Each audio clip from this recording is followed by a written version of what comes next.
Hello! I'm your host, the Luna Keeper, and welcome to Threefold Pets! Yay! It's the best! How are you doing today, Parker? Well, Pucker's my sister. I'm Wilder.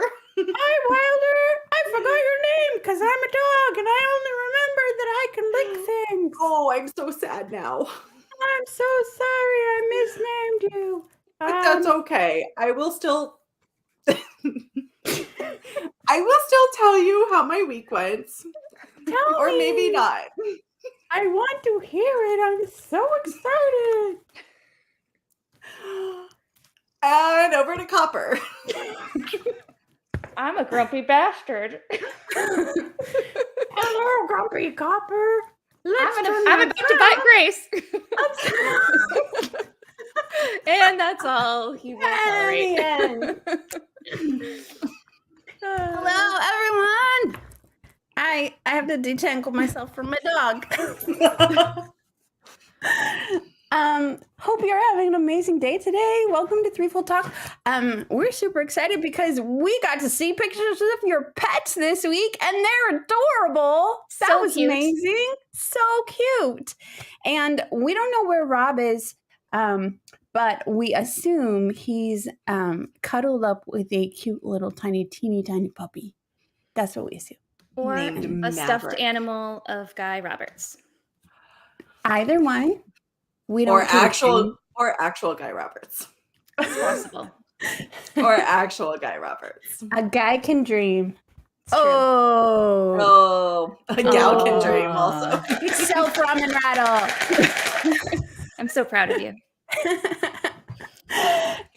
So we have a crazy day today. We're doing a whole random sampling of things.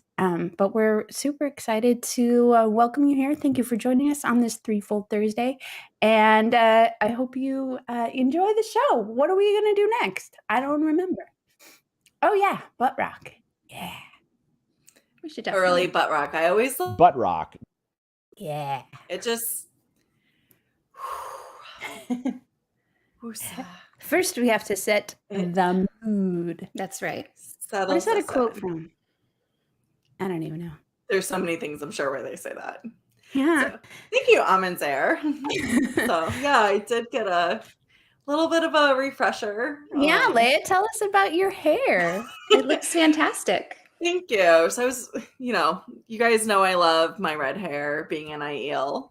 And so actually, I was supposed to have my hair appointment on Saturday. Unfortunately, my hairdresser got sick.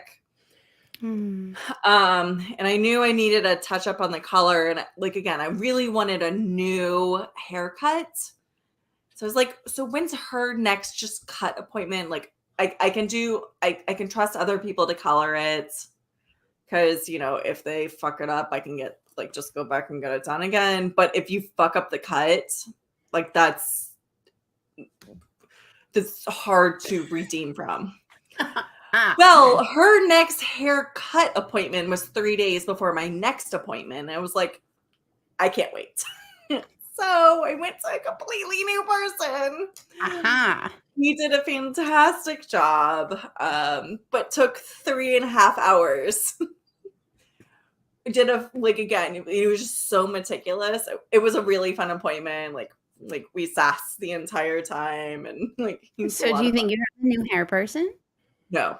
No. But I have a good hot backup. A very good hot backup. Awesome. So yeah. No, Rajesh, I'm sorry. No Wetlander, at least for now. Yeah. And thank you, Beth Weston. You're Yes, one of Beth, our favorite thank you people so too. much. Thank you so Yeah. much. What a nice way to start the day. So nice. So how about you, Bain&Chiad? How was your week going? It's been pretty good. I just hung out with my friend last night who recently finished The Wheel of Time. She came over fun. and returned A Memory of Light to me, and I gave her New Spring. She has not read that one yet. And interesting. yeah. And I gifted her a copy of Origins, and we chatted and caught up, and it was really nice. That's cool. That's amazing. Is she a Uber fan now or just like a casual fan? She's approaching Uber, I would say. I think we can pull her over to the dark side, because she asked me to send her. She's like, well, now that I've read all the books and I have all the spoilers, I can read all of your columns now. So I was like, all right, I'll send you my columns. So she's going to read the columns. She's definitely watching the show. She asked me if I had, she was like, oh, so we haven't talked in a while. And, I'm wondering, because I haven't talked to you in so long, is there I bet there's a lot of trailers and news and stuff you haven't told me about. And I was like, nope. Literally, the last thing I sent you was the last thing we got. Sorry.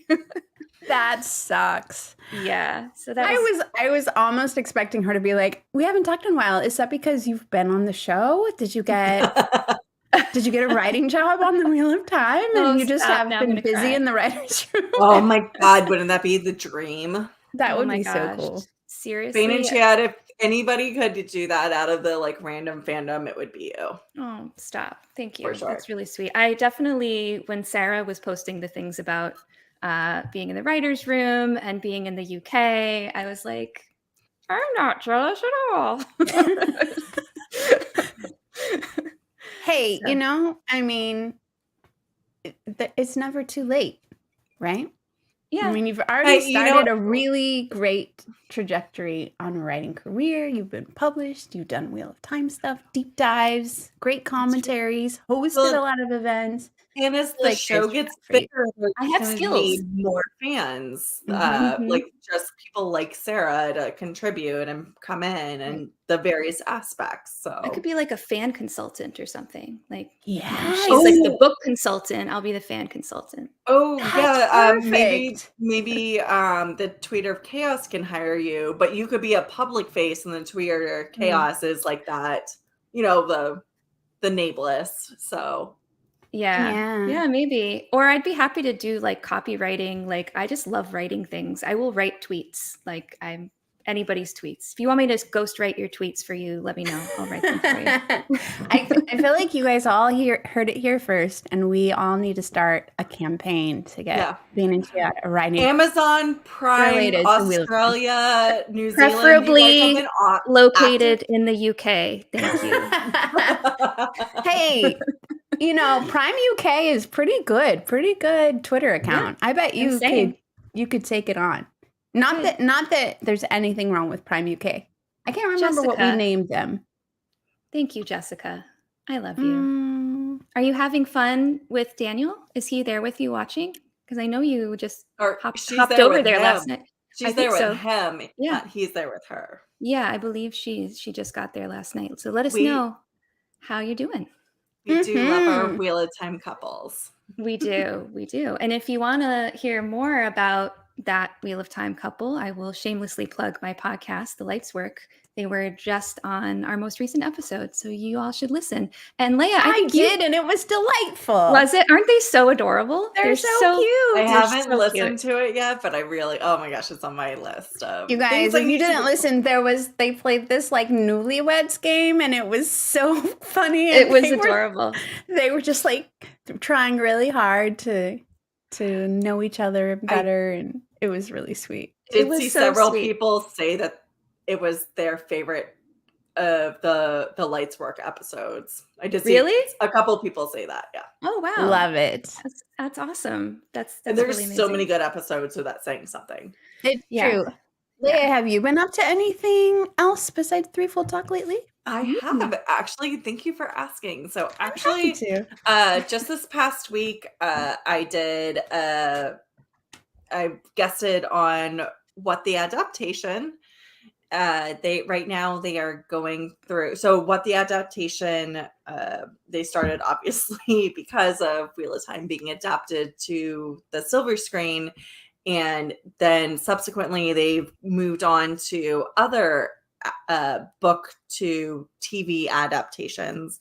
I was on them previously for season 1 of The Expanse, and so we just did season 2, episode 1, which I guested on. And actually, Glenn just invited me to be on. I am going to be on episode 5, but he also was like, "Oh, actually, you should be on Doors and Corners," which is the episode 2, which is very military, very strategic, like totally kind of up my alley. Not gonna lie. What you're talking about now too, because I'm on season 4 right now, so I understand all your references. Through it. I've been binging it quite a bit. Nice. It's really good. It's really good. And then I will also on so that's Sunday episode 1, season 2, episode 1 is already out, so go check them out on your podcasting whatever. They've got their own YouTube channel. So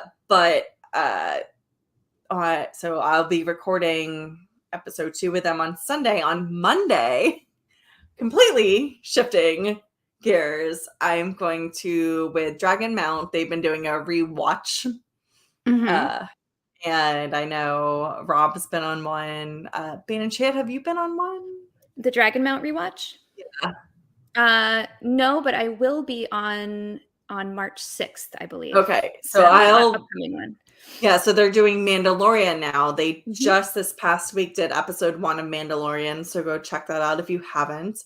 And so this upcoming Monday, they will be doing episode 2 of The Mandalorian, and I have been brown aging out the wazoo for it. Nice. So come prepared for a big data download. Love it. Love it when Leigh-A dumps her knowledge on all of us. That's awesome. I love it. You've been really busy. I have. It's been crazy. And then, trying to get ready for JordanCon. My sister's coming for the first time. So we've got a Zoom scheduled for this Saturday to talk costumes, because she's never cosplayed before. She's just like literally diving head in, and I'm so excited for it. That's awesome. Can't wait to meet her. Yeah. How about we look at some cute fluffy animals? What do you guys think? I think we absolutely should do that. I mean, because all of ours left us, so obviously we need more fluffy animals in our lives. Gave up. I need to make my cat jealous, so he'll come back to me. Mine came back. Beth, I did not see that. Thank you all, by the way. I was not expecting such a huge response. We got so many pets from people on Twitter, and it was great to see. So I'm actually going to start with yours, Leigh-A, because yours is the most recent one I have on here. This one from today, Threefold Thursday. And we've got, which cat is that? Well, this one is Paca. Okay, this is Paca. And do you want to talk about your new plant there over on the right? Yes. So this is for those of you who know Tree Hugger, she's got her own channel on Discord, and she was sending us pictures. She works in a nursery that distributes to Trader Joe's, and was sending us these butt tree pictures. And then I started seeing them actually in my Trader Joe's, and I lost my shit. And I actually spent probably 20 minutes going back and forth which one had the best butt. But I also with one T, they had different color pots. So my living room is very grayscale, and I wanted a gray pot because the vast majority of my pots, if you can see in the picture, are gray. So there was a better one that was in a white pot, but these are the only plants that Trader Joe's has that are in pots, proper pots, but don't have, like, you can't switch them around, because I've switched them around before.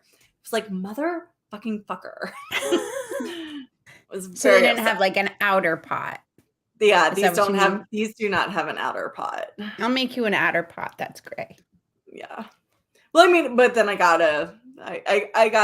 the second best butt tree with a gray pot. So yes. I did have to settle. I did settle a little bit, but I'm happy. And there is a video that I posted on Twitter of Dari licking. It's hilarious. It's like Dari is making out with that butt tree. Like, yeah, like full on. Full on in love with the butt tree. All right. Are we ready for our next pet? Yes, because I love all the 3-foot pets. Yes, so cute. All righty. So, I thought I had this open, but I guess not. 3-fold pets. Here we go. Mm-hmm. All right, so we've got Goat Brother. Number 1, Luna, Jazz and Matilda watching Duck TV. That's so cute. Aww. Look at the way they sit. They're so attentive. They're like those perky ears. Ducks. Yeah. But I love that one's ears are down and one ears are up. I love all their little folds. Their little like skin folds are so I want to pet them. They're so cute. Thank you, Goat Brother. There's 2 more. We got like so spoiled by these. So this is Matilda on the beach. That toy looks like a little lighthouse. This is so derpy. I love derpy animals. Oh my gosh. So great. What do you think? Oh, I think Luna is not amused by the big dogs. Luna's she's not very much a big fan of big dogs. That's true. She likes people more than dogs. She's also like, it's not a picture of me, so yeah. Yeah. She's a bit of a princess. We'll be honest. Oh, we've got another roof mistress. Oh my goodness. Oh, this is it's a video. These 2 together. Yeah. Look at them. Yeah. So I've talked about how Dari, who's still like he's like grown to a full-size cat, but he's still totally a kitten because he's only 9 months old. So he does this sneaky thing where he'll lick Paka, and then he like starts like, but it's time to play. Paka is not having it. Paka just spotted Dari off the bed. That's awesome. The way that ends is amazing, where it just completely flips out on him. What would you guys do if you had a super sticky tongue? There's so many answers to that question. Yeah. I would like your answers. That's why I asked it. Probably be frustrated all the time because I'd be trying to eat things and it would get stuck to my tongue. Oh, it's like a peanut butter tongue. Ooh, yeah. No bueno. Well, their tongue's not sticky. It's just abrasive. It's like sandpaper. Right. So. Yeah, but things would get caught in it, right? But maybe things would get caught in it for a long. What are you trying to do with it? Well, there would be less sexy time because you couldn't use a abrasive sandpaper tongue on certain bits. Yeah, and Luna's judging you for that question. She wants to lick my nose. She's like, what, is my tongue not good enough for you?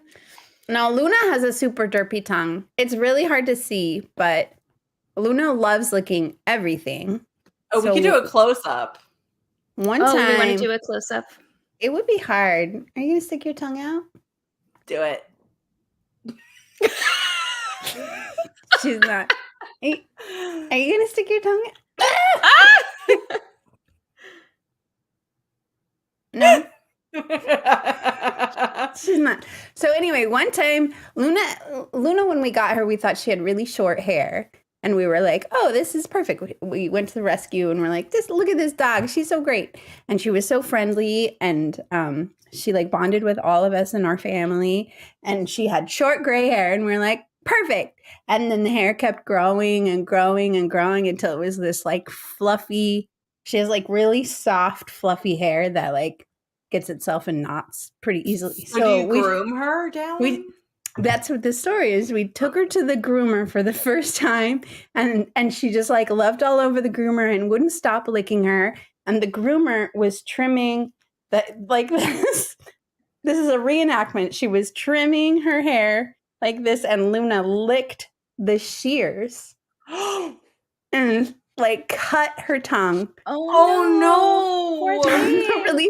So she has a little tiny sliver of tongue that's just like it just like it's like she's got like a little snake tongue. She's got like a little snake tongue just off the side of her tongue because she licked the shears, and then blood was just like squirting everywhere and like traumatized the poor groomer. And they called and realized Matt Cawthon was taking care of her that day, so they called him and he went to pick her up and she was fine. She was just like every time she licks, and she licks all the time, she would just like squirt blood on people. So he picked her up and she licked him and then he had blood all over him. And the poor groomer was just like, I'm so sorry. And she just like was completely unfazed by the fact that she was like now derpy. And we asked the vet, we were like, what do we do? Like her tongue has like this cut in it. And they were just like, nothing, just leave it be. And it healed separately. And so now it's just this little flap.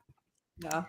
I'm getting some good pets in Discord that I'm going to try to save and put up on the screen soon. But in the meantime, look at this adorable guy. Hello. I think that he would like do really well in the threefold land, don't you think? Oh, yeah. He would totally blend in. Who is this? This is from Cat Cawthon. Our sweet three-legged boy. Oh, he's a three-legged boy. And his name is Bash. He's a tripod. He defends the living room with great honor. May he always find water and shade. That's so sweet. Bash. Love tripod. Sweet eyes. Also love the ginger kitties. Like I will always Didn't know that was a thing you were a fan of. No, you didn't? That's weird. I thought you knew me really well. You want that? No. That's from me. All right. So who do we have next? There were so many, and they're all so cute. Yeah. Okay. Oh, yes. Boots of Time here. Wow. Got a fluffy one. Look at that. Coco and Masha.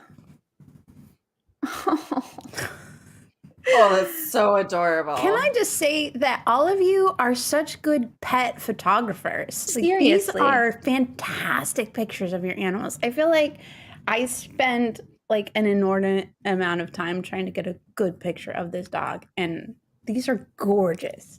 Just what a beautiful cat. It's so cute. All right. What do we have? Oh, upside down kitty. Hello. And there's another one in the background too. Yeah. I don't know which one's Coco and which one's Masha, but they're both so adorable. Oh, and then we have the reverse. Oh, that's a blue frog. That's a big fluffer. Floofy boy. Big fluffer. Thank you, Boots of Time. These are very, very cute. And then we have Uno, who's in Prague right now, Oh, so jealous visiting of all the them. Wheel of Time sets. Mhm. I'm obsessed with their cat, Matrim. Oh my gosh. So cute. Well, and Matrim goes out in the snow. I think that's one of the next pictures, right? I'm also kind of obsessed with Kitsunagari's eyes. Yes. Oh, yeah. They're beautiful. They have cat eyes. Wow. Look at that little smile. Again with the cat photography. Looks like he wants to play with some dice. Seriously. And what's the next one? That was a tongue up my nose. Oh, okay. Yeah, I don't think I know Buddha. I've seen photos of them in the snow before, but Yeah. not in this batch. But If but we'll have to ask them to resubmit. yes. Like, well, I like, mean, the we snow is in the appreciate- background here, but Yeah. we appreciate the photos you submitted, but can you submit send photos? more, please. But- Send more. Yeah, It's a we good, must review them longer. It's a really And good Aiel folks- look too. That being Mhm. said, if you have submitted photos, don't think that's the end of it. Like, we want all the pet photos. Belly And not just button, that cats. is- Like yes. we've got dogs, we've got cats. If you got other animals, do that. Like, we just want all of them. Seriously. Yes. All of your I want turtle Or and snakes. lizard and not that snake that we saw. Oh my goodness. Oh, I saw this one. Yes. this is Violet. Look, Violet has already been practicing catching lions just like a good Fardari Smai. Mhm. Violet is Very- an honorary maiden of the spear for sure. Look at Absolutely. And Artie is blending in with the Sandrock. Yeah, totally. this is why Oh, you got your tongue cut. Chief is- Foldy. Thank you, Chief Foldy. Oh. So this is Witten. Witten, I say it in my New England accent. Witten. and Witten. Witten is a golden doodle and is the sweetest, most gentle puppers. He has great camouflage with my carpet and would with the waist as well. yeah, Very true. I would take Whitten that's on a a very regular. smart choice to get a puppy that matches your carpet. Absolutely. I don't know which came first, but And your whichever sofa, one you too. did, good choice. Yeah. Well, and Whitten would be very warm on raids with you. Oh, there we go. See? I was not even trying to set that up. Oh my god, I missed that one when I first saw it. I didn't know we had Chief Foldy in there spooning. So cute. Aw. Yeah, way to call me out, Beth. That may be where I am originally from. Witten from New Britain. Yeah. You know, it's funny because that's a very Utah thing too. And Yeah. Black Tower podcast and back us up, but they don't like to pronounce T's either. Like the word mountain. Mountain, yeah. Mhm. Yeah. All the mountains in Mountain. Utah. Mountain. The only T Kev, they pronounce is the Utah. Kev is falling in love with Chief Foldy, I think. Well, aren't we all? Yeah. I mean, if you haven't already, Kev sending turtles. Oh my gosh! Oh, I can't handle all these. Okay, it might take me a bit to Turtles! upload all of these ones. all I'm right. I getting. think maybe we should cut them off in like 10 more minutes of pets because we do. Maybe have we'll others. just look at pets all day. Well, What do you actually, think, Luda? It just happens to be 9:30, so I think we should say goodbye to Twitter before we share any more pets of time. So if you want to see more pets of time, you'll have to come over to YouTube and like and subscribe on Malkier Talks' channel, and then you can see more pets. Oh, All right. yes. Definitely like and subscribe. Bye.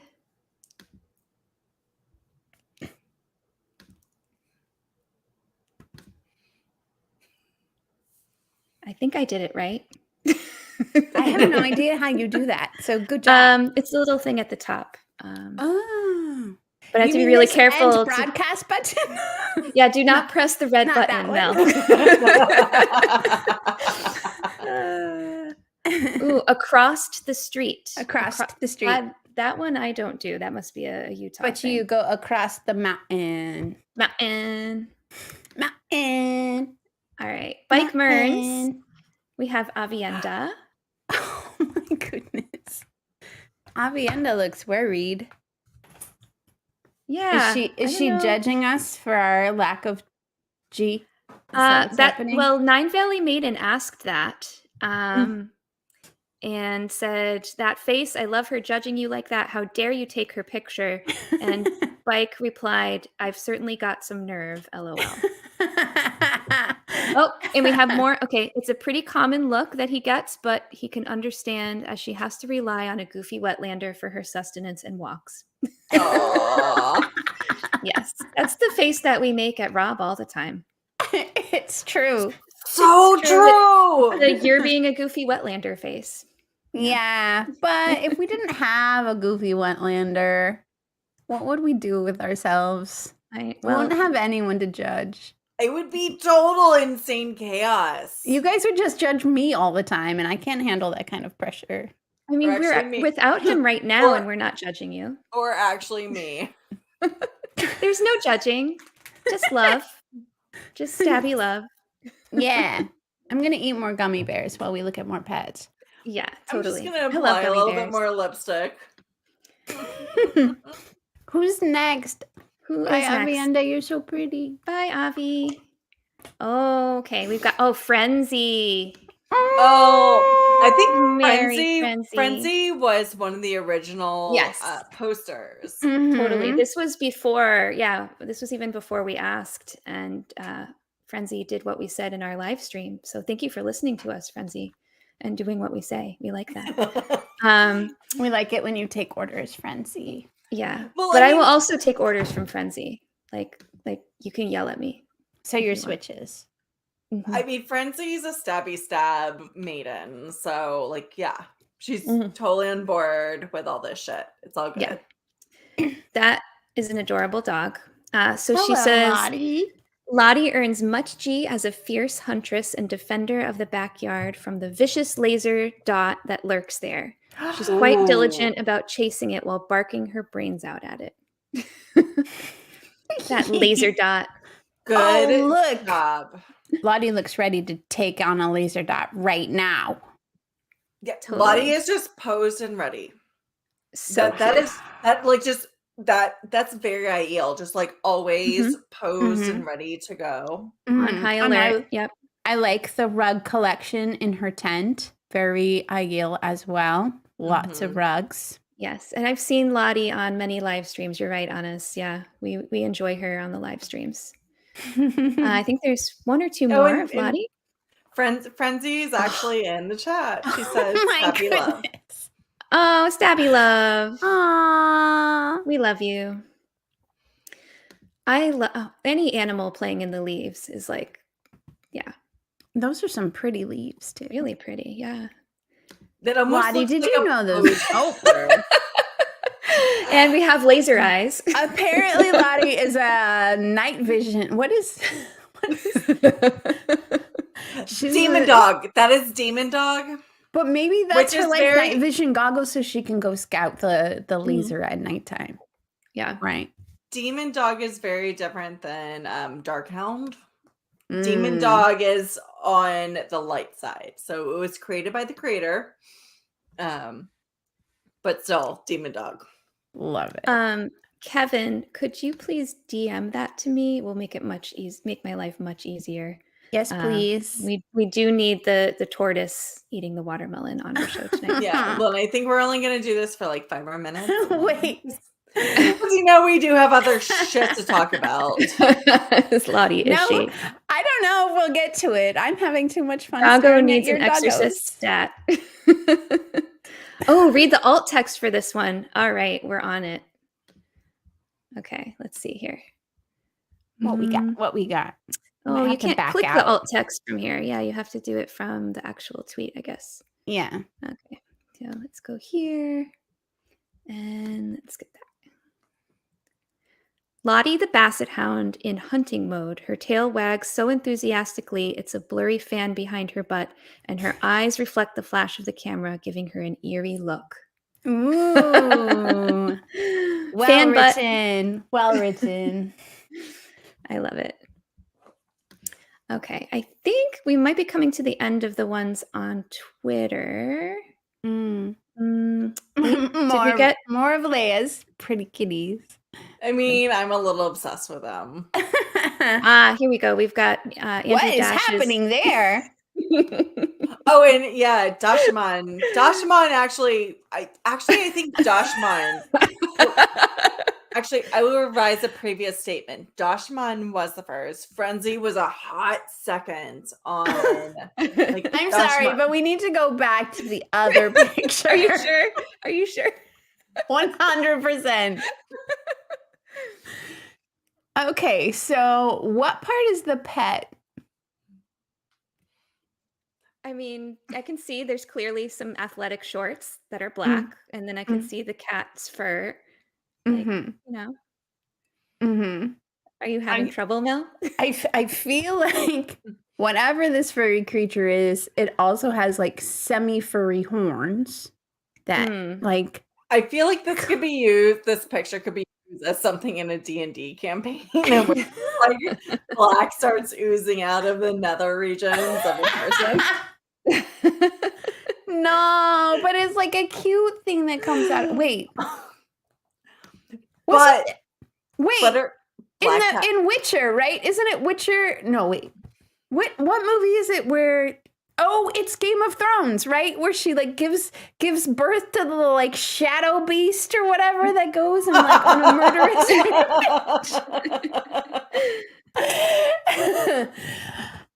What's this? Oh, this glorious creature's name is Spencer. Oh yes, Spencer, and he doesn't actually like to cuddle. That's the whole point of this tweet. He actually just likes the chair. Does not care about Andrew. So cute. All right. So I think that's it for the pets that were on Twitter. But I'm going to work on queuing up the things that were sent to me on Discord so we can talk about the news while we do that. Yes. Dana Lou, I promise not to have a shadow creature crawl out of your loins on Saturday.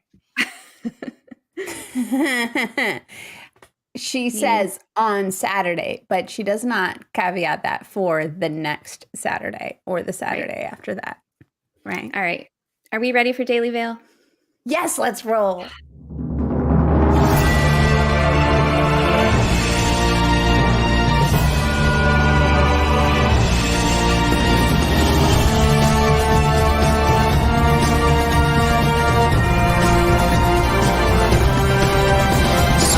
Brothers and sisters, it is time to cover up your face, for the wheel of time has news, and we shall dance the spears with it. This is the Daily Veil.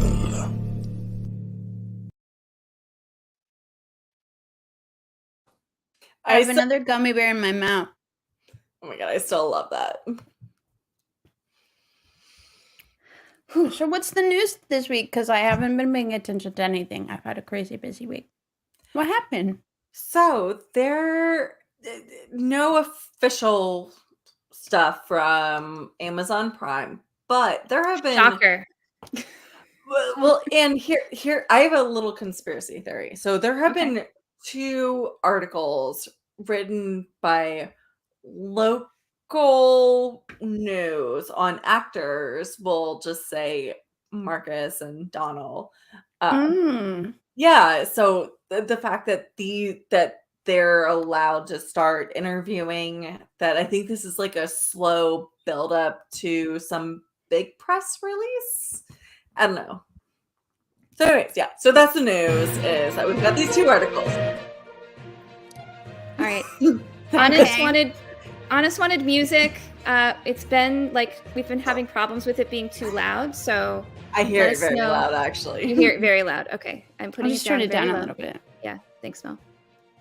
So let us know in chat if it is blowing your eardrums out, and if it is, it's Honest's fault because he requested the music.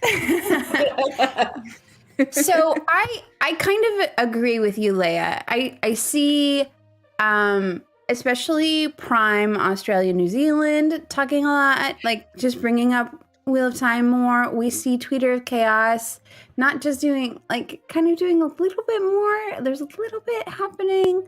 And yeah, I mean, a little bit of cute little articles from local papers, like, starts the build, right? It's building up, maybe layering it on, starting slow, and maybe trying to reach some outliers that aren't paying attention and bringing people in and trying to gather them in so that people are paying attention when the big announcement comes, right? Mm-hmm. That's the idea. And the two articles, one is the screendaily.com, which I think is just like I don't know anything about it. I didn't research it beforehand, but it's very, that's about Donald.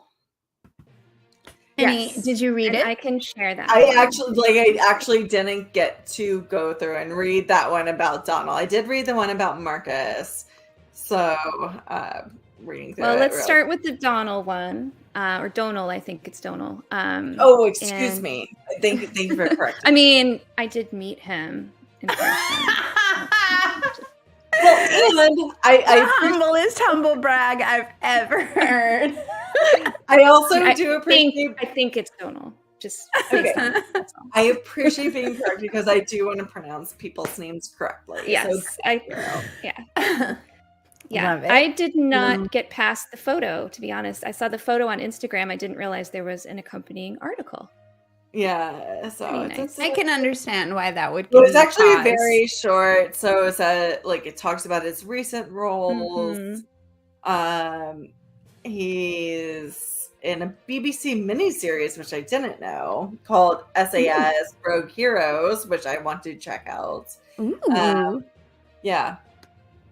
So, and then what he says of the Wheel of Time is the size of the production was on another level, and I felt I have been given a huge opportunity I want to grasp. And then it talks a little bit. Yeah. So it's just 5 paragraphs. So that's the Donal. So not the Donald, the Donal. Article. Yes. Very handsome. Any other comments on Donal before we anything else, right? We can just leave this on the screen the whole time. We could. Yeah. But I mean, there's a picture of Marcus. He is a cute. Well, actually, who? Actually, it's not even a picture of Marcus. It's a graphic of Marcus. I guess we can move on to that one if we have to. Why is he always in cardigans? Why does he dress like my grandfather? He's Irish. Because he's Irish. It's just... And I apologize to everybody here who's from Ireland and it's that's not what this is not our national uniform. I apologize. But that's what the Americans think of the Irish. I had never in my life, as someone who passes as Irish, ever been told that I needed to wear more cardigans to be accepted by the people who think I'm Irish, but I'm not at all Irish, by the way, 0%. Heaven, winter is coming. Soon be cardigan weather. It's true. But I never associated Irish people with cardigans. Gonna be honest, it's not a thing. But it's delightful. I'm just saying it's delightful. Village Mattress. After having seen him in the play, I agree. He is Matt. He is just Matt. Oh, interesting. He oozes Matt. Barney was fantastic, but note it's actually Morcus. Well, thank you for more pronunciation correction. So yes, Morcus, we have a article about Morcus. Morcus. I did actually read this. Did either of y'all have a chance to browse? I said browse and peruse in one word. Let's just read this in the accent where you would say the word Morcus, storing as parent or Bora in Amazon's The Wheel of Time, it's not often. Can't keep going. No, please. You get the chance to join a flagship Amazon Prime series, let alone one based on one of the most popular novels of all time. I can't stop. Okay. Oh wait, I gotta get to this. That's exactly what Marcus Rutherford, the Nottingham-born television.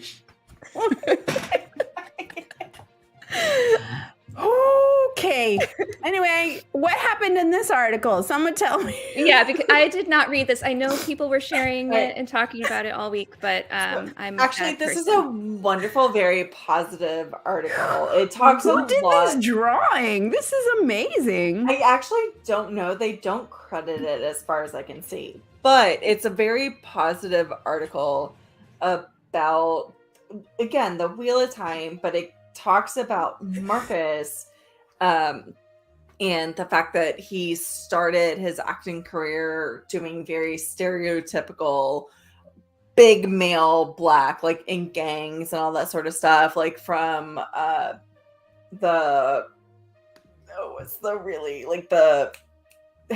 with Hackney cock accents and he's just like, but he really wanted to do something different. And he actually, this is an extensive article. So I highly recommend people go through and read it because it kind of gets a little bit in Marcus's head about what, and we haven't seen a lot of interviews from him, but this gets in his head about where he came from and then his path through. And he was talking about so many of the other actors who had all of this experience and the fact that filming was so quick.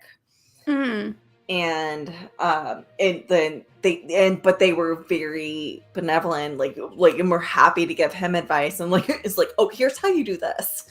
But then, that's so cool. Love that.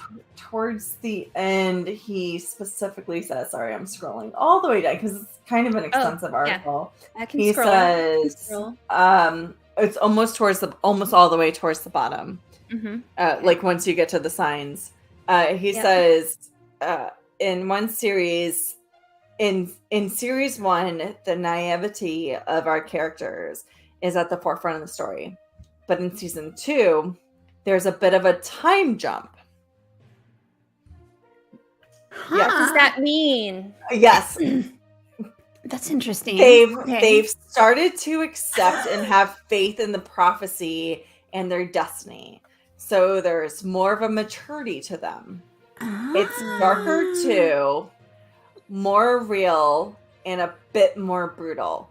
The innocence of those kids we find in the village in episode 1 is long gone, and they become a bit more grown up. I'm really excited for people to see it.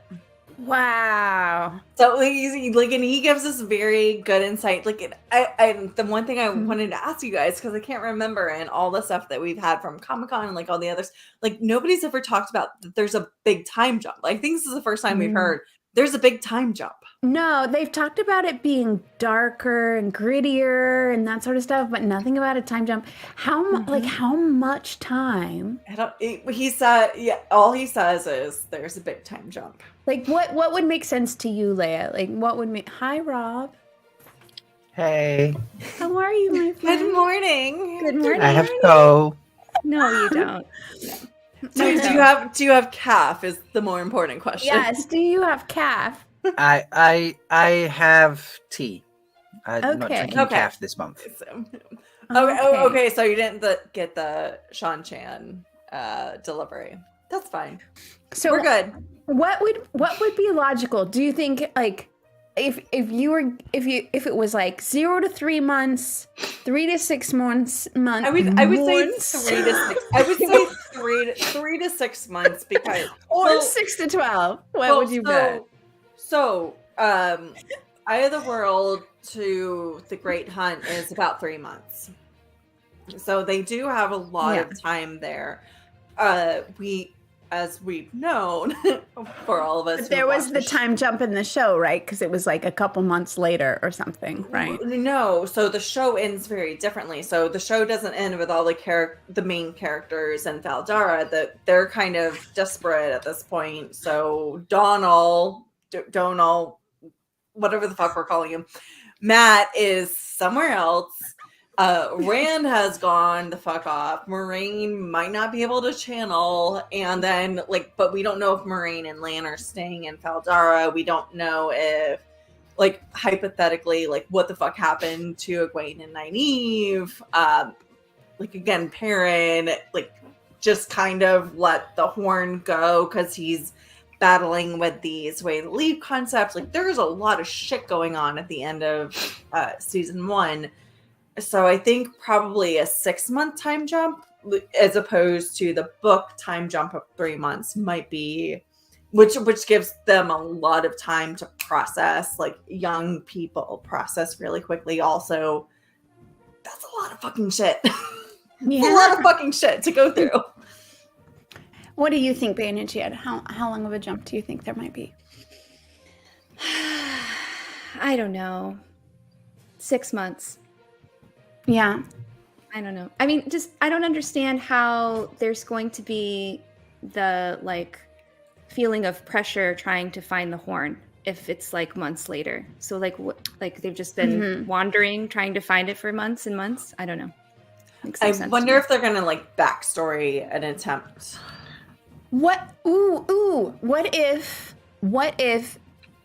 if they start episode 1 and it's immediately after, but just with the hunters, the people who go hunting after the horn, and then they disappear into the portal, whatever crazy land, and then we get the time jump. So they disappear and nobody knows where they are, and they just kind of go off into the question mark land, and then we get episode 2 is 6 months later and all of that stuff happens. I mean, I like what Mary's asking here. Flicker. That's what I'm saying. Yeah. Okay. Yeah. Yep. That is all of that happens, but we catch up when they come out of Flicker and catch up to everybody else where they are at the end of that. Mm-hmm. Well, and again, all this is predicated off this 2 sentences in series 1. The naivety of our characters is at the forefront of the story. In season 2, there's a bit of time jump. So, that could be taken in any way. It doesn't say it starts at episode 1. It's just he just this is the first indication that there is a time jump. Yeah. So that's interesting. For once, breaking news. Ha ha ha! What series? You. It's not a competition, Leigh-A. Not everything has to be a competition. But actually, I don't want to compete with them because they're amazing. Let them do their thing. I agree.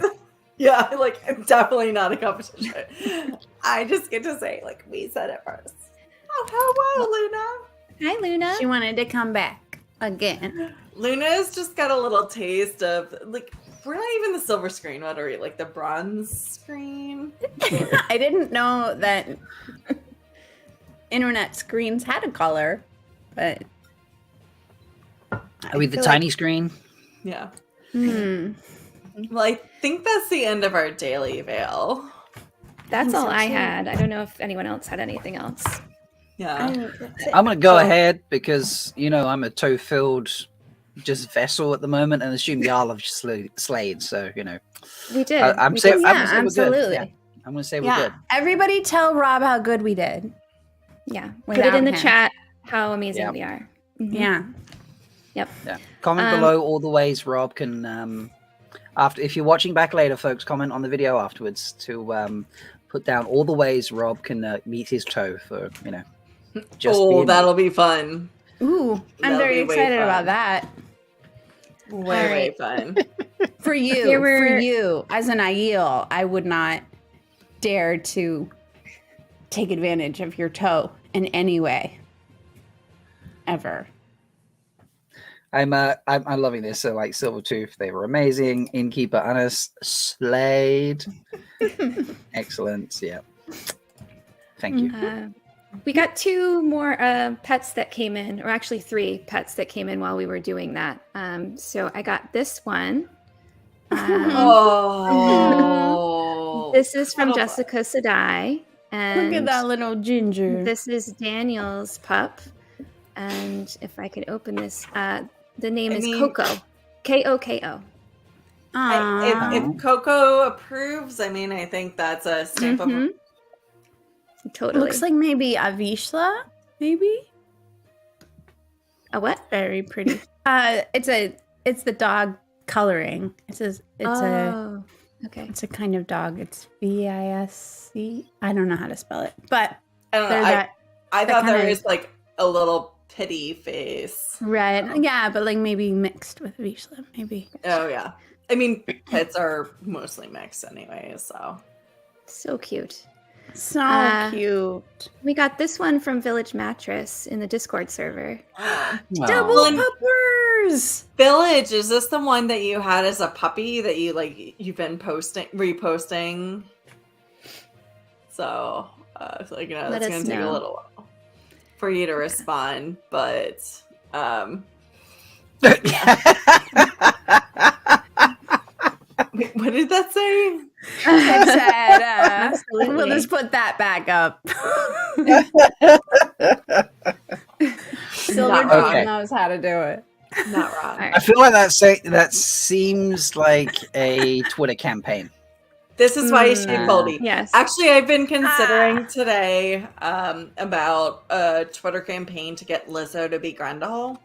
So I will eventually start it, and then I just need everybody on Twitter time, all you foldies obviously, to just start reposting, and there'll be Lizzo's Twitter handle and hashtag Lizzo for Grendel, and there's no way she can't see it.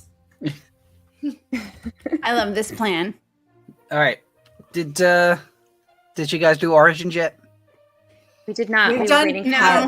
We've done pets in the Daily Vale. Mm-hmm. Nice. Mm-hmm. Should we do Origins? How do you feel about that? I have one more pet. Okay. This is from Kevin. Yay, kitties! Yeah, thank you, Kevin. Yes. A non-furry animal. Love it. See, again, we love all the animals. Look at Kevin. Kevin the tortoise eating watermelon. This is oh my goodness. Is this eggplant? Does not No. look like Zucchini? that. Looks like watermelon. No, Zucchini's the cat. This is Kevin.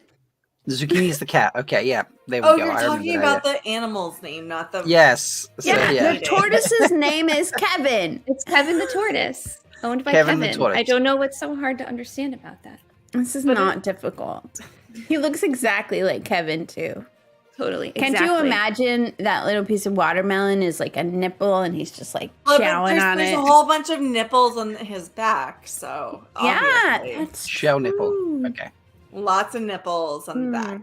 Okay. Nipplelicious. Love that. Go at it, Oh. Kevin. You get that watermelon.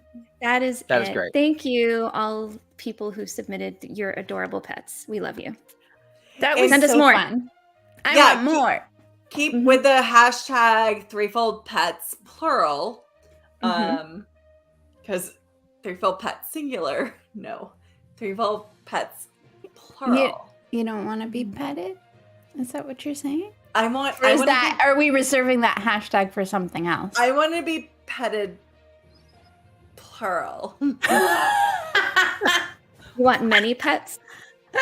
I want many of the pets plural. Okay. Gotcha. Mhm. That we have All established many of the pets. All right. Yeah, Origins yeah. time, folks. Rob's like, let's stop talking about Leigh-A's sex life. Right. Origin. So a couple weeks ago, we did the first Origins, which was the Breaking of the World. So this time we're going to do Origins number 2, which is the Fall of Manetheren. So let me just bring that up. Oh, no. Oh, there we go. Automatically plays. That's silly. Right. Are we ready? Yes. Do we want to be on screen, off screen? On screen. On screen, yeah. Okay. And here we will play it for you first, folks, and then we'll have fun discussing. Do you want us to mute ourselves? Yeah. All right. 1,000 years after the breaking, battles still raged against the forces of the Dark One.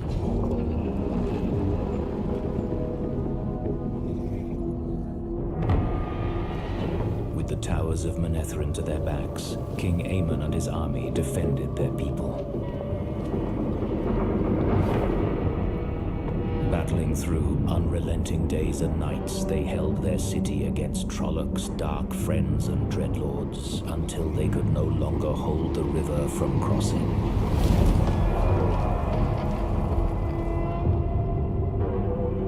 Behind the honor of the Red Eagle banner, retreat found no place amongst them.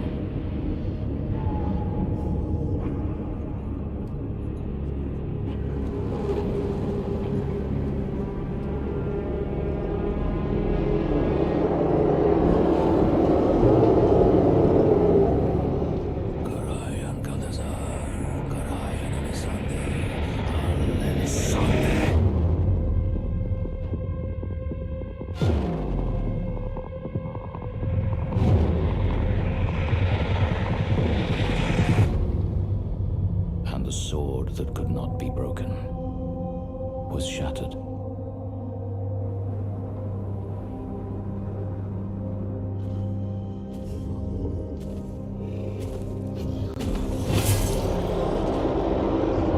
From behind the walls of the emptied city, Queen Eldrine sank with King Aemon's death. And so her heart and kingdom found their end.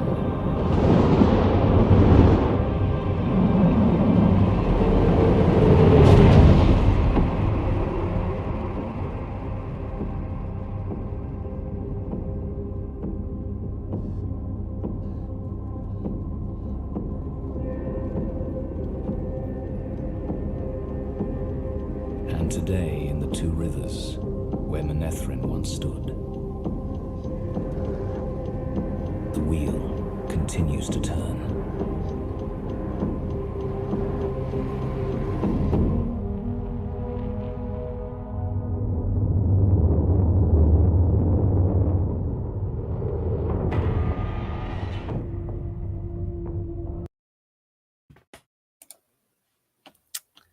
That is supremely cool. Roll that back. So was this very one's impressed by the- interesting to me because we got this story also in the show. Like we had Right. Moraine telling this story. And so I think it's like the only one that's sort of redundant. All the others were like backstory that we didn't get. And I kind of like, I mean, the art is beautiful, but I kind of like the way that Moraine tells it better. And like the part about them waiting and waiting for help and it never came, that's not in here. And that's like, I think one of the most interesting parts of the story. I'm with you, but I think potentially because we have the history of having read it in the books and the context of that fed our understanding of the context of her saying it to the Two Rivers people as kind of like a homage to the scene where she did it to the entire Emond's Field group. I think that may make it more impactful, but I feel like for a non-reader, I get that. I think that they get the significance of it, but the like intensity of it and the connection to that history and the tragedy of it is not, I don't know. There's something about seeing it visualized in this way and and the way that it echoes some of the ways that they filmed the show kind of like reinforces some of the foreshadowing and also, the tragedy of what they already went through. Yeah, so I will say there's two things. Fuck. Sorry. I went to happy hour before this. Like my thoughts just like went really quickly. Somebody else go, because I was like, I'm so excited to say what I'm gonna say, then I just forgot. I was just going to say, I that's so true, Mel, that about the non-readers, and I'm definitely not going to complain that we got to see this visually, which is really cool. I just wish, like, why didn't they put the part about them waiting? I don't know. I don't know why I'm so attached to that part, but I just feel like it makes it so much sadder. Yeah, I think that's fair. I mean, the video is what, like 2.5 minutes long. So it's not like it was extensively long. You could have put it in. It could have been included. But yeah. So what they did in the show was the Manetheren scene was the song, and then Moraine telling the story after they sang this like mournful, like it's almost of a chant, which is just all of the voices harmonizing together. The fact that those actors can do that, like bravo Zulu to them. So I loved the style of the song in the show. I loved the choice to make that the way that it was. And they actually screen tested that, trying to cut it out. And the people who were in the screen testing were like, no, keep this, because deep monologues like that typically don't play well on screen. But even people who hadn't read the books were like connected to Rosamund Pike's monologue. Wow. I mean, how could you not be? I have that. We could play that scene if you'd like. Yeah. And do you also have Kate's? No, I don't. No. Okay. That was done at WhatCon. I don't have that. That's WhatCon's piece. I know. I've sent a. If you're in Chad and you got immediate access to that video, yeah, some people are saying it's not public. Yeah, it's WhatCon's. It's not a public thing. Yeah. So, but I can play the scene from the TV show. Luna stole my gummy bear. Very upset. Just check. You can hear that okay? Can't hear it at all. Can't hear any sound. That's annoying. Okay. 1 second while I switch things around.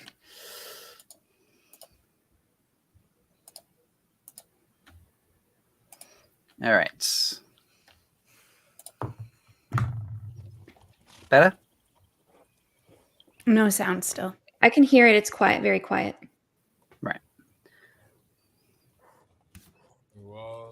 Footsteps of a father, trail placed by our mother, they bought the land with their blood.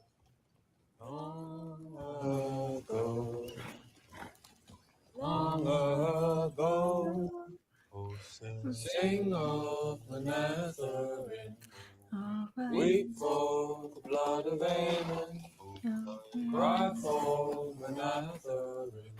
Long ago, long ago. It's good to remember Manetheren. It's just a song. No idea who Manetheren is anyway. In the old tongue, Manetheren means mountain home. Used to be the name of the place you now call the Two Rivers. During the Trolloc Wars, the army of Manetheren was small but strong. A thorn in the Dark One's hand. So he sent the entirety of his forces to destroy it. But when this massive host arrived, the women and men of the mountain home stood before it, the shallowest bend of the river at their backs, ready to fight. Their king, Aiel, like in the song, had sent messages to the neighbors they'd fought for in the past, and they were promised aid if they could hold for 3 days. And somehow they did. Against that monstrous host they held for an hour, then a second, then a third. For 3 days they fought, and though the land became a butcher's yard, no Trolloc crossed the river. But on the third night, no help had come. So they fought on alone. For 6 days, for 9, and on the 10th day they knew. They knew no help was coming. From the city, Queen Eldrine organized her people to take the children and find refuge in the mountain keeps, though many of them went not to safety, but to join the army fighting for their home. Not a step of ground was given up until it was soaked in blood. But on the 13th day, the army of Manetheren was gone. Queen Eldrine felt her husband die. Driven by grief, she reached out and she hurled the one power at the Trolloc army. A hurricane of fire washed across the land. The Dark One's hosts ran like beasts, but they were not fast enough, for the flames caught them, consumed them. But Eldrine had drawn more of the one power than any woman could ever hope to wield, and it burnt her right through from the inside out. But the children and their minders hidden in the mountains had been saved. There was nothing left of their farms, their villages, or their great city. But they returned, and they held the land that was theirs. That is why the song says weep. Weep, weep for Manetheren. Weep for what is lost forever. The old blood runs deep in you. Remember that. You'll need it in the days to come.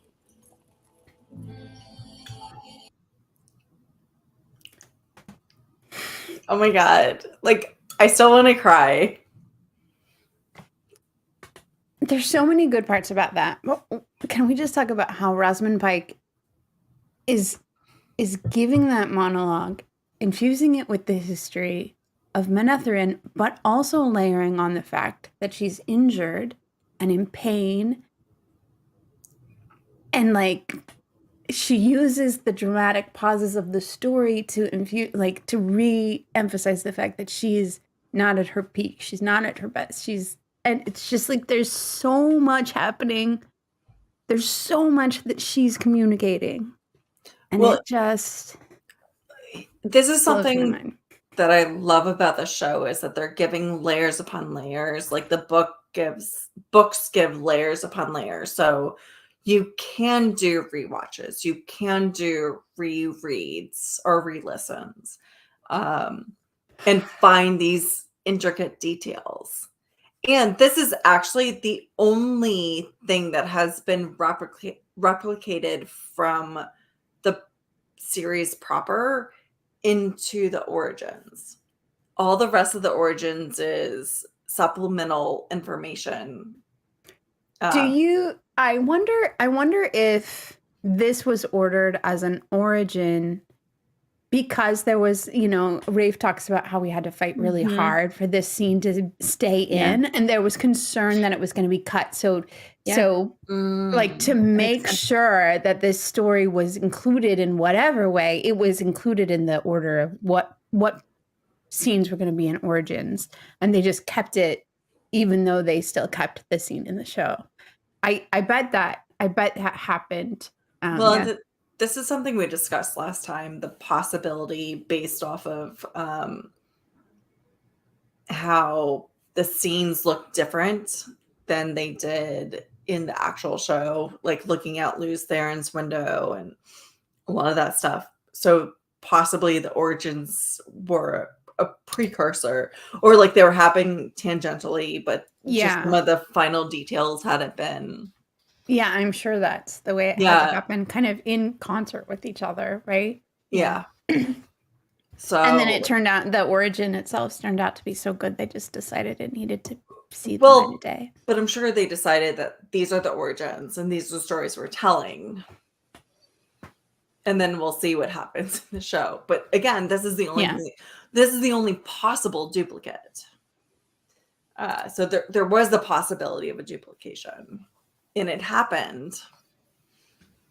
But like there was a decision at some point, and like, please, Amazon Prime, let some of your like behind the scenes people come on, because we really have questions. I don't know. I think there could have been a duplicate of the breaking. Like there could have been especially when you got to episode 7 and 8, to understand the significance of why they were there and what happened at the Eye of the World. Like I feel like there could have been a little bit more storytelling there.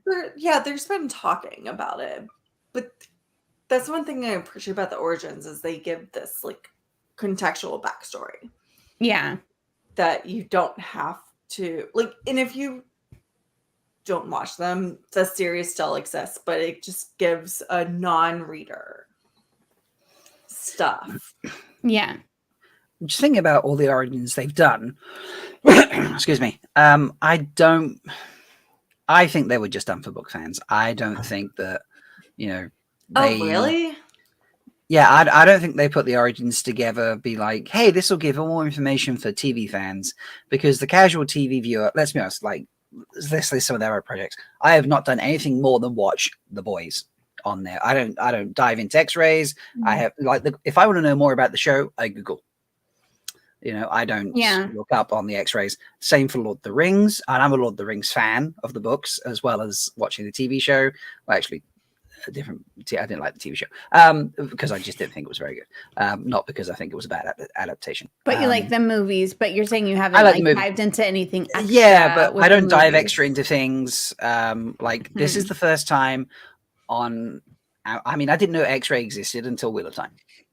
So the average TV viewer is not going to be like, oh, I wonder what extra detail I can get from X-ray on Amazon Prime, unless they're already doing that for everything they watch on Amazon anyway.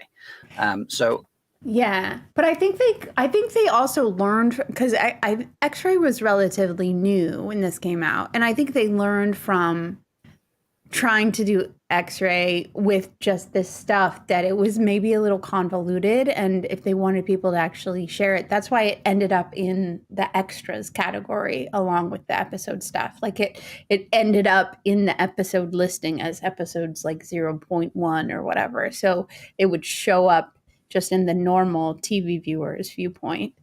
But they didn't originally have it in there. At first it was just in extras, and it was just hidden, and then they added it in later. So I think I watch Prime, there was a conscious choice to try and make it more available to people who weren't looking for deep divey things. Yeah, and it's not like HBO where you just like go through the credits and then there's a follow-on thing from the producers that well, and Amazon does have that also separate. So we've got this I don't want to call it a cartoon, this like animated series, animated individual, whatever the fuck we're calling it, and individual episode recap by the producers. So we've got all of this stuff following, and Amazon doesn't have the platform that Hulu does, where not Hulu, HBO, where just you run the show and then it comes immediately after the credits. Yeah, I mean, I've been slowly rewatching Wheel of Time on my TV, and I don't get notified or given the option to watch I mean, I know it's there, the behind the scenes stuff and the X-ray, but when I'm just watching the episodes, it's like just the episodes appear. That's the options. That's what's prompted. When I selected out the list of Amazon, that's what appears. I have to specifically go hunting for extras to find things like origins.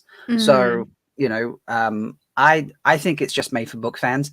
And I think origins just the Manetheren story just happened to be, it was just put in the show because this is something a non-book fan needs to know about. And I'm not gonna lie, when I went, so Rob, we talked about this last time we did an origin. So this was the origin story at the premiere that I went to here in DC that you didn't get to see.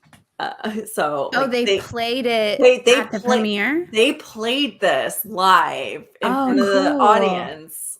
That's cool. In DC, this was the one, and we just lost our fucking shit.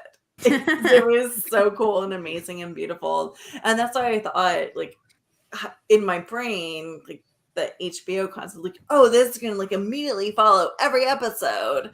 I see. And then like I didn't, for the first couple of times I watched it on Amazon Prime, I watched it all the way through. I was like, all right, so they're not following the Marvel movie concept where they show things at the end. There's these little clips. And there's a cut scene that gives like, you more where insight. do I go to? Yeah, so like I totally understand. Like, yeah, we have to search it out. I think though, Rob, I think you're undercutting the people who watched the show and then went searching for more, because clearly they did, because clearly so many people were like, I love this show, I'm going to go read the books. So, I mean, even if they didn't see Origins, they still like went hunting for more info. They still wanted to learn more about what was going on. Yeah, and they go finding the books because, they hit up Google or they see it's based on the Wheel of Time, so they go looking for Wheel of Time at a bookstore. They don't then be like, let me search the extras on Amazon Prime in the video section to then find Origins. So I just feel like this was made for people that were book fans before the TV show came out. And we just happened to, this scene just happened to be one that they wanted in the show as well for people who are watching, as well as an animated one, which is kind of nice and lovely. Yeah, I mean, if we accept that premise that they just made it just for us, then it's like a little lovey homage to everybody. They love us. They really love us. Yeah. So, was there anything mad about that? Anything from, it's probably going to play as soon as I put it back up, but is there anything from the animated short that you actually want to talk about? Yeah, it's going to play straight away. It does this. So many things. Yes. Yeah. I made an entire list. Are you surprised? All right. Well, we'll give ourselves like, I don't know. So yeah, keep going. So we're gonna cut it like a quick 5 minutes. So I want to know your favorite bits. Okay. We'll cut it nice and quick. Favorite bits, or can I talk about them? So we're running late, I know. So no. So we'll go through this quickly. The next scene, like there's a couple of scenes, and then we get to the banners of the red eagle. But then the next scene after that is the Trolloc shields. So what was your favorite bit? Let's talk about that. I don't know. All of it? Okay, Mel, do you have a favorite bit? Sorry, I've caught you just as you're reading there. I've been doing it all show long. The super close up on Aemon's eyes. That part. Mm-hmm. And all of the emotion they captured. Yeah. In that moment. I think that's my favorite bit. Followed up by all the spears all over the place. There were spears everywhere, guys. Spears all over. Yeah, the animation here on the eyes was really good because it does convey a lot of emotion. If I just turn the sound off, we can just play that bit. I mean, I love this bit where all the Trollocs appear out of the mist. I think this is also so eerie the way that they animate it. And it's just like the behind the scenes video where they sped everything up really fast. The music echoes that, like the music of the behind the scenes for season 2 echoes this. Yeah, and know that it reaches to. It's very similar. The way that they put it together. I do like actually what you just went through, the battle scene, and it's basically just a bunch of stills that are very quickly flashed through. Mm-hmm. And like there's unfortunately no way for any of us to in the methods that we have right now to go through like singly and look at. We could ask Lauren. Well, we could. He would give them to us. He would make it happen. But it's just epic, just like the flashing of it.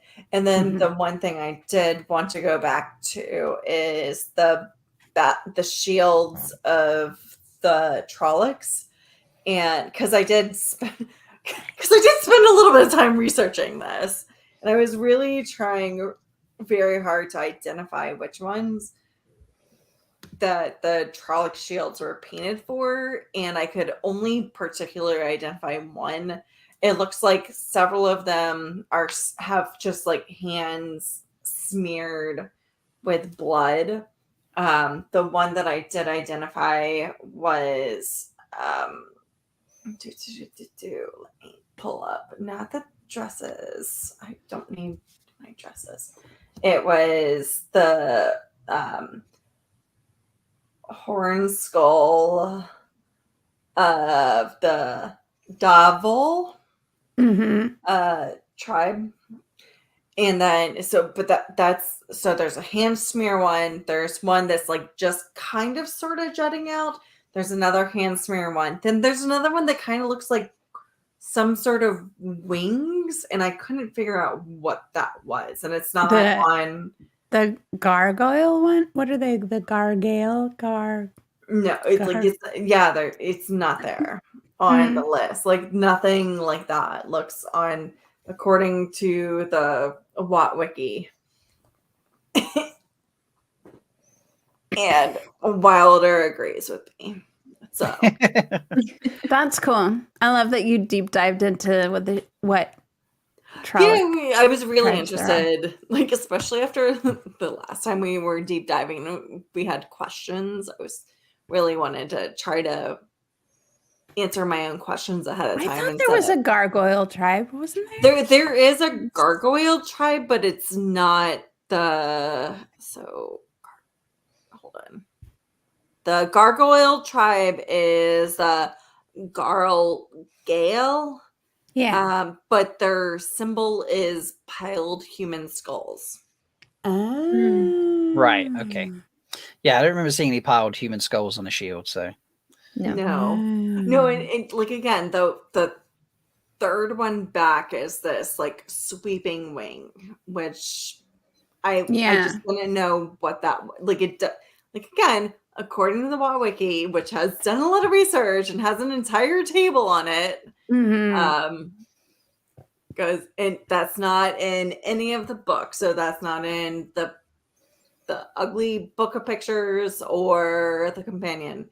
Doesn't have any of that information. The Watt Wiki has that information, and they also acknowledge the things that they don't know. So appreciation of the people who put that site together.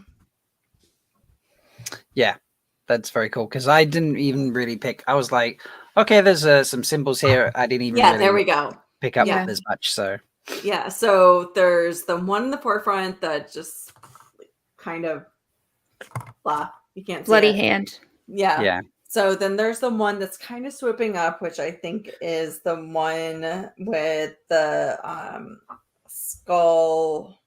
horn skull, the Doval, which their IRL origin is the devil. And then another bloody swipe on a round shield. And then going back, and there's just like swooping thing going up. And I was trying to figure out what that one is. You know what it could be? It could be the goblin, which is a goat skull with fire behind it. So it doesn't necessarily need to be a wing. It could be fire. Oh, that could be fire. Yeah. It's very possible. Cool. Yeah. It's cool. Regardless. Yeah. Neat find, Leigh-A. Anasa's pointing out a bloody hand, perhaps, which obviously he's then connecting actually, to the TV show. there's teeth. no bloody hands in the Trolloc symbology. But that being said, doesn't mean that they're not like just literally smearing blood on. Just for fun. But the gnomon, the gnomes, is a red bloodstained fist. Oh. But a fist, not a hand. I feel like visually, if I were like recreating it, I feel like the hand looks better than what like a print. Yeah. Well, yeah, and I also think there's other representations to a fist, so maybe they were trying to avoid that. Yeah. That's true too. Yeah. So yeah, that works. Neat. So cool. Out of the 6 origins that exist, well, 6 that we've seen, because apparently there are 2 more, which we won't talk about. Where out of 6, where is this? Is this like your favorite one, your third, your least favorite? I think my favorite is the Ogier one. Really? Yeah. I really like that one. Interesting. Okay. Because I think it goes in a different direction than just telling a story we kind of already knew. Right. I think this one's in the middle for me, but I am kind of waiting until we watch all of them because I haven't really rewatched them, so I'm not sure. But I definitely liked last week's better than this one, but this is still pretty good. Okay. Okay. I think we need a palate cleanser. A palate cleanser. Yeah, chat's been asking for butt rock for a while now. They're very I mean, thirsty, I'm not the only one who has the thirsty. power of butt rock, so. I already did a butt rock. I'm retired from butt rocks. You've retired from butt rocks. What? That's not okay. That's not allowed. No, just for today. Just for today. Just for today. Okay. Because she did it once? Is that what you're saying? Because I did it once. Yeah. Okay. One butt rock is Bain&Chiad's butt rock. What? I love this. Kev Angus, butt rock origins is definitely on my plan for first of time origins. That's nice. Oh my god. There is a butt rock origin. Honestly, the person who does the butt rock origin, so much G. Yeah. Okay, I don't think we have time for the other thing we were going to do today. We'll save it for another day. Save it. Yes, we will. Yeah. That's totally fair. Because we've never done that before. Sorry. If you tuned in to watch us play Fuck, Marry, Kill, I'm sorry. We're not doing it. It's not. Yeah. No, that's not what we call it. I know. I just artistic license. All right, folks. Thank you for joining us. I once again apologize for my lateness. The ladies rocked it without me, as always. But yeah, please comment below with ways that I can make up my toe. Please comment below with what you thought of this Origins, especially in comparison to how they did it in the TV show, with Moraine telling the story. And until next time, everybody. Send us videos of you singing the song. I love it. An impromptu challenge there from Leigh-A. Please send us videos. You can either send them to us at malkiertalks@gmail.com. You can send it to us on Twitter at Threefold Talk, or you can just tag us on a video that you put up. And until next time, folks, may you always find love, water, and shade. Bye. Bye.